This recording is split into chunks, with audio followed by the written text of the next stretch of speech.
In the past few Formula 1 seasons, we've seen records be broken that seemed impossible 10 years ago. No longer is 91 wins the benchmark, 5 consecutive Constructors' titles has been beaten, and 7 World Championships is now a shared honour. But there are some records that will just never be beaten in modern Formula 1. And that's exactly what we're going to look at today. 6 F1 records that surely will never be broken.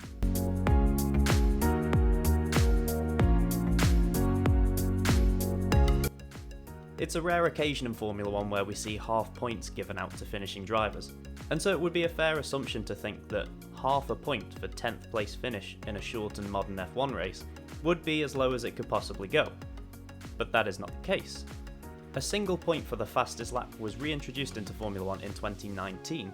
Now before 2019, this extra point was only used between 1950 and 1959. As I'm sure you'd expect, timing systems in this era were somewhat rudimentary, and lap times were measured to the nearest second rather than the 1,000th of a second that we see now.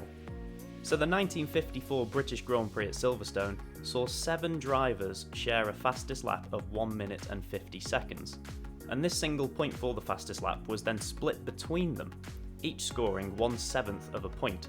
Of these 7 drivers, 4 of them also finished in the points paying positions in this race, but for 3 drivers, Stirling Moss, Jean Behra and Alberto Ascari, who actually failed to finish the race, still got to keep their share of that 1 point, so they walked away with a massive 0.14 points for their efforts.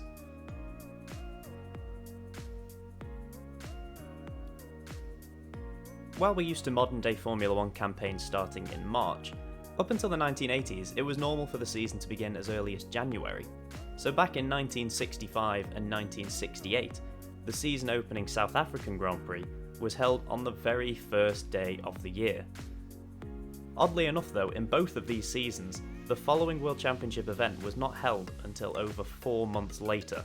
Let's keep that in mind next time we think the summer break is a bit too long.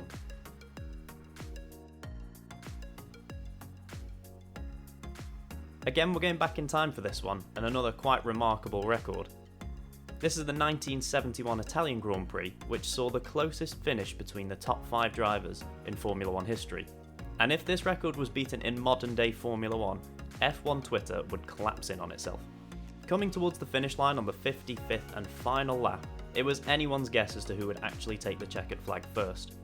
In one of the most ridiculous photo finishes you will ever see, Peter Gethin nosed out Ronnie Peterson to win the race by 0.01 of a second. But within the blink of an eye, Francois Sever, Mike Hailwood and Howden Ganley blasted across the line 3rd, 4th and 5th, with 5th place Ganley only 0.61 seconds behind winner Gethin. Just over half a second covering the top 5 at the line. Try and get your head around that. But not only that, but this record had the potential to be even more ridiculous, as 5th place Ganley actually had a gearbox issue that kept him stuck in 4th gear, and without this, the gap could have been even smaller. Mental.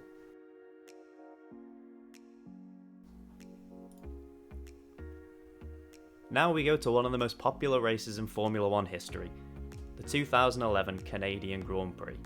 The track was wet as the race got underway, but on lap 19 a fresh downpour forced the race to be red flagged for 2 hours.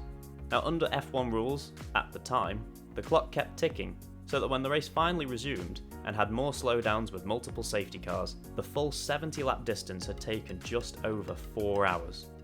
Now this race prompted the introduction of a new rule in 2012, which required all races to be completed within 4 hours, regardless of any stoppages. It's a good thing this rule wasn't in place in 2011, or we'd have been robbed of the thrilling sight of Jenson Button hunting down race leader Sebastian Vettel and passing him on the final lap.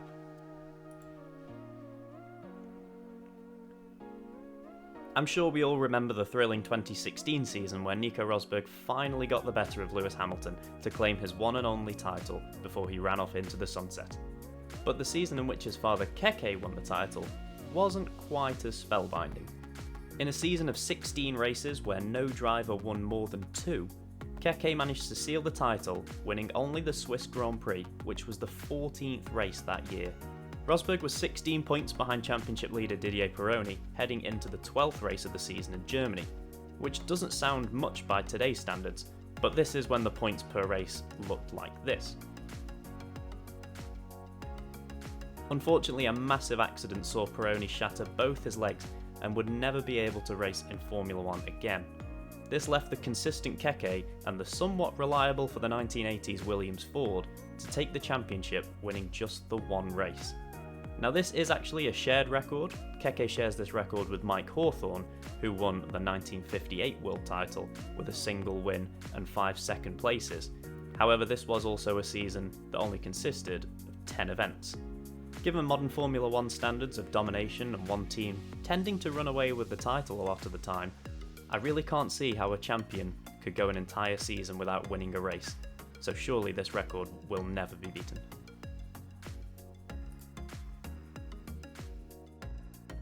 Finally, a folklore legend in Formula 1, Andrea De Cesaris. He was known for his erratic driving, tendency to have quite a big off, and for never finishing races. In the 1987 season, De Cesaris finished 1 out of the 16 races that year. You heard that right, 1. And that was a 3rd place finish in the Belgian Grand Prix. Now officially this classed as 14 retirements in a 16 race season, as his DNF in the final race at Australia didn't actually count because he'd already completed 90% of the race, so he was officially classified in 8th.